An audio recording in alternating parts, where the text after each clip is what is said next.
हाय, good morning.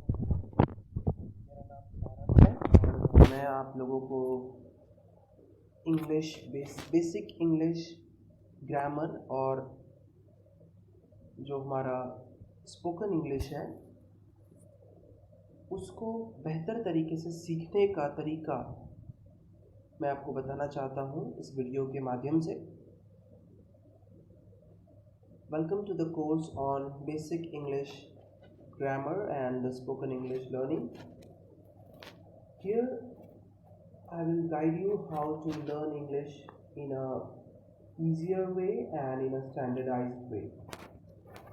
Normally हम लोग क्या करते हैं, जब जो इंग्लिश बैकग्राउंड से नहीं है, जिनका बैकग्राउंड हिंदी है और जिनको इंग्लिश पढ़ने में, इंग्लिश समझने में, बोलने में दिक्कत होती है, वो क्या करते हैं, मार्केट से एक 20-25 रुपए की या 50 रुपए की, 100 रुपए की बुक परचेज़ कर लेते हैं और उस किताब में हिंदी से इंग्लिश ट्रांसलेशन के माध्यम से सीखने की कोशिश करते हैं। तो आपको मैं बताना चाहूँगा कि ये जो तरीका है, ये मैं इस तरीके को बहुत ही ऑब्सोलीट, बहुत ही पुराना तरीका मानता हूँ, जो किफ़ायती नहीं है और एक्चुअली में इससे बहुत दिक्कतें होती हैं। आप हिंदी से इंग्लिश सीखना चाहते हो, बट आपकी जो प्रॉब्लम है वो रही जाती है and it is very difficult to get out of Hindi thoughts. तो आप हिंदी के विचार में ही रहते हैं और आप उसको इंग्लिश के वर्ड्स देना चाहते हैं। तो इससे बेहतर तरीका ये है कि हम इंग्लिश सीखें और इंग्लिश से ही इंग्लिश सीखें। वो कैसे सीखेंगे मैं आपको बताता हूँ। There are 3 steps for this. 3 तरीके हैं। पहला तरीका ये है कि आप बुक्स परचेज़ करें इंग्लिश ग्रामर की और स्पोकन इंग्लिश की। तो 2 बुक्स आती हैं जो मैं आपको यहाँ पे रिकमेंड करना चाहूँगा। एक है रेमंड मर्फी की basic English grammar, basic spoken English की आती है वो रेमंड मर्फी, और दूसरी बुक है कैम्ब्रिज की एसेंशियल ग्रामर इन यूज़। तो ये 2 बुक आप खरीद सकते हैं। और तीसरा बुक मैं आपको रिकमेंड करना चाहूँगा रेन मार्टिन, जो कि ग्रामर की स्पेशल बुक है। तो वो आप एज अ रेफरेंस यूज़ कर सकते हैं जब आपको ग्रामेटिकल चीज़ें में प्रॉब्लम आती हो कि कहाँ पे आपको शैल लगाना है, कहाँ पे आपको विल लगाना है, कहाँ पर आपको वर्ड यूज़ करना है, वॉज यूज़ करना है, third form, second form, first form वगैरह वगैरह, ऑल दीज थिंग्स आप देयर। वो जब आपको प्रॉब्लम आएगी तो आप रेन मार्टिन को रेफ़र कर सकते हैं। ओके, आप उसको साथ में रखिए। 3 किताबें हैं, ठीक है। और आप इन्वेस्टमेंट कर सकते हैं इसमें। ये इन्वेस्टमेंट जो आप करिएगा कॉस्ट का, वो अगर आप इंग्लिश सीखना चाहते हैं तो आपके लिए ये इन्वेस्टमेंट बहुत फ़ायदे का इन्वेस्टमेंट है। तो आप इसको कर सकते हैं और करना चाहिए भी। दूसरा तरीका ये है कि आप दूसरा स्टेप ये है कि आप न्यूज़पेपर रीड करिए। और मैं आपको सजेस्ट करना चाहूँगा कि आप कंपल्सरीली इस चीज़ को भूल जाइए कि आप हिंदी न्यूज़पेपर, हिंदी अखबार नाम की कोई चीज़ है। क्योंकि जब आप इंग्लिश अखबार को उठाइएगा और उसको कोशिश करिएगा पढ़ने का, तो उससे आपको इंग्लिश सीखने में बहुत मदद मिलेगी। और इसके लिए आपको हिंदी अखबार को भूलना पड़ेगा, ठीक है। आपको उस जोन से बाहर आना है जो आपको हिंदी थॉट्स में बार बार लाता है। मैं हिंदी को क्रिटिसाइज नहीं करता हूँ, Hindi is a wonderful language, बहुत खूबसूरत लैंग्वेज है हिंदी। लेकिन अगर आप इंग्लिश सीखना चाहते हैं जिसका कि इस लैंग्वेज की ग्लोबल जो वैल्यू है वो बहुत ज़्यादा है, और ये नेसेसिटी बन चुकी है, इफ़ यू कम इन अ जो कहते हैं ना कि समाज जो हमारा एक ग्लोबल सोसाइटी बन चुका है, तो इस ग्लोबल सोसाइटी में इंग्लिश सीखना बहुत ही ज़्यादा ज़रूरी हो चुका है। तो इसके लिए मैं आपको यही दूसरा स्टेप जो मैं आपको बता रहा हूँ कि आप भूल जाइए कि आपके पास हिंदी अखबार भी आता है, और आप कोशिश करिए कि आप इंग्लिश अखबार को पढ़िए। और उस अखबार को आप चाहे आप उसको परचेज़ कर सकते हैं हार्ड कॉपी पेपर वाला, या फिर आप उसको एप्लीकेशन इंस्टॉल करके भी यूज़ कर सकते हैं। तो दो न्यूज़पेपर के ऐप्स हैं, एप्लीकेशन, अगर आप एप्लीकेशन यूज़ करना चाहते हैं और उन्हीं का आप पेपर फॉर्मेट लेना चाहते हैं तो आप ले सकते हैं। द हिंदू और times of India, although Hindustan times भी है, आप वो भी खरीद सकते हैं, टेलीग्राफ भी है, वो भी परचेज कर सकते हैं। बट मैं सबसे बेहतर बताऊंगा आपको कि आप द हिंदू का ऐप इंस्टॉल करिए, क्योंकि उसमें आपका पेपर का कॉस्ट भी बचेगा अगर आप पेपर अवॉइड करना चाहते हैं तो। और आप उसके द हिंदू के छोटे छोटे आर्टिकल्स पढ़िए स्टार्टिंग में, उसके बाद अगर आप उसको परचेज करना चाहते हैं, बिकॉज उसके बाद जैसे जैसे आप उसको पढ़िएगा, you will find that it is very interesting newspaper the Hindu, और you will definitely purchase it later on, because वो बहुत ही ज़्यादा स्टैंडर्ड का है और बहुत अच्छा है। Although there are issue with left and right wing, तो आप कंटेंट के को उतना ज़्यादा इम्पोर्टेंस ना दे करके आप उसके वर्ड्स को, उसके सेंटेंसेस को, मैं चाहूँगा कि आप उस पर फोकस करिए कि किस तरीके से वो कि कोई भी अपने विचार रख सकता है, वो बहुत इम्पोर्टेंट है। ठीक है, आप द हिंदुस्तान टाइम्स या टाइम्स ऑफ इंडिया भी यूज़ कर सकते हैं, लेकिन उसमें क्या है कि एडवर्टीजमेंट ज़्यादा आती है। इस टाइम्स ऑफ इंडिया का मैं जानता हूँ क्योंकि उसमें एडवर्टीजमेंट पॉपअप बहुत ज़्यादा होते हैं।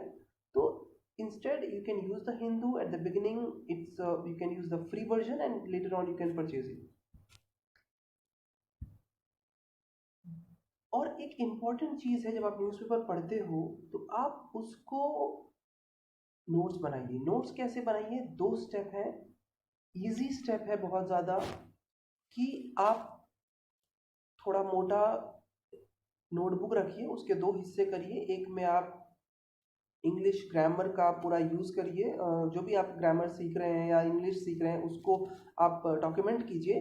और यू कैन से दैट 2/3 आप इंग्लिश ग्रामर और जो इंग्लिश स्पोकन इंग्लिश ये सब जो भी सीख रहे हैं उसका करिए, और 1/3 जो है आप उसको रखिए, या फिर आप 50-50 भी कर सकते हैं। तो आप रखिए उस चीज़ को सेपरेट करके, और आप उस डिफ़िकल्ट वर्ड को जो आप न्यूज़पेपर में फाइंड करते हैं उसको आप नोट करिए, और उसका मीनिंग आप इंग्लिश में ही लिखिए। You can search it on Google, if you have dictionary you can follow the dictionary and you can write the meaning of difficult word in English only. Second point is that if you find any current affairs or anything such interesting topic, then you can write those interesting topics, and you can mark the difficult words and write the meaning of that difficult words. जैसे कि कोई current affairs है, मान लो उसके 3 sentences हैं, 3 sentences में उसका एक पैराग्राफ है, आप 3 सेंटेंसेस लिख सकते हैं, 4 सेंटेंसेस लिख सकते हैं, उसके डिफ़िकल्ट वर्ड्स को आप मार्क करके नीचे आप उसका मीनिंग लिख सकते हैं। तो इसका फ़ायदा ये होगा कि आपको डिफ़िकल्ट वर्ड्स के मीनिंग पता तो चलेंगे ही, उसका जो आपको उसका एक बैकग्राउंड पता चल जाएगा कि हाँ इस वर्ड का यहाँ पर यूज़ हुआ है। हाँ, वरना क्या होता है कि कई बार क्या होता है, वर्ड्स हम रटने लग जाते हैं। If you make a list of all the difficult words and if you keep it like 100 difficult words की लिस्ट मैंने बना दी है, तो होता क्या है उससे कि आपका जो डिफिकल्ट वर्ड है वो रह जाता है, उसके बैकग्राउंड जो है वो चले जाते हैं। तो वो नहीं करना है, उससे क्या होगा कि आप रटते रह जाइएगा चीज़ों को। तो इससे बेहतर ये है कि आप उसके आसपास के जो कंटेंट्स हैं वो भी आप उसके साथ में लिख डालिए। ओके, एडिटोरियल आपको स्टार्टिंग में नहीं पढ़ना है। एडिटोरियल यानी कि संपादकीय पृष्ठ आपको नहीं उठाना है, संपादकीय पेज आपको नहीं उठाना है। आपको शॉर्ट जो न्यूज़ है, जैसे एंटरटेनमेंट कह सकते हैं, या फिर आप स्पोर्ट्स के, या फिर आप हेडलाइन पढ़ सकते हैं, उसके थोड़े थोड़े चीज़ें पढ़ सकते हैं हाँ स्टार्टिंग में। And then when you get habitual to that, जब आपको उसकी प्रैक्टिस हो जाएगी तो धीरे धीरे आप उसको आप उसके कंटेंट्स को पढ़ सकते हैं। ठीक है, कंटेंट आपको पूरा भी नहीं पढ़ना है द हिंदू का। अगर आप द हिंदू उठाते हैं या टाइम्स ऑफ इंडिया भी उठाते हैं तो आपको कंप्लीट कंटेंट नहीं पढ़ना है। आपको क्या पढ़ना है, एक पैराग्राफ पढ़ना है बस, दैट्स इट, आपका काम खत्म। और उस पैराग्राफ का आपको मीनिंग समझ में आ जाएगा। जैसे जैसे आप उसको ग्रास्प कीजिएगा, क्योंकि कई बार क्या होता है कि न्यूज़ हम ऑलरेडी जान रहे होते हैं, हमारे आसपास क्या घटना घटी होती है, बस उसका एक इंग्लिश में कैसे उसको फ्रेमिंग किया गया है वो पता चल जाता है, तो आपको आइडिया लग जाता है कि हाँ ऐसे है। And when you start reading that on the daily basis, तब आपको उस चीज़ का प्रैक्टिस होता चला जाएगा, प्रैक्टिस होता चलेगा, so don't worry about that. Okay, तीसरी चीज़ ये है कि आप इंग्लिश न्यूज़ चैनल को देखिए, और इंग्लिश रेडियो में जो हमारा पहले आता था रेडियो, अब वो अभी भी आता है यूट्यूब पे, ऑल इंडिया रेडियो में आता है इंग्लिश न्यूज़, तो you can listen to it. Even morning के 9 AM का न्यूज़ आता है यूट्यूब पे, वो लाइव आता है, तो you can listen to that in English. Content पे आपको ज़्यादा फोकस नहीं करना है, द हिंदू लेफ्ट विंग हो सकता है, all India radio right wing, government supportive हो सकता है, तो ये सारी चीज़ें पे आपको ज़्यादा फोकस नहीं करना है, आपको सेंटेंसेस फ्रेमिंग कैसे हो रही है उस पर फोकस करना है। ठीक है, तो ये 3 स्टेप है जो मैंने बताया।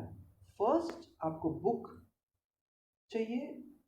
दूसरा स्टेप, आपको न्यूज़पेपर पढ़ना है। तीसरा स्टेप, आपको न्यूज़ सुनना है।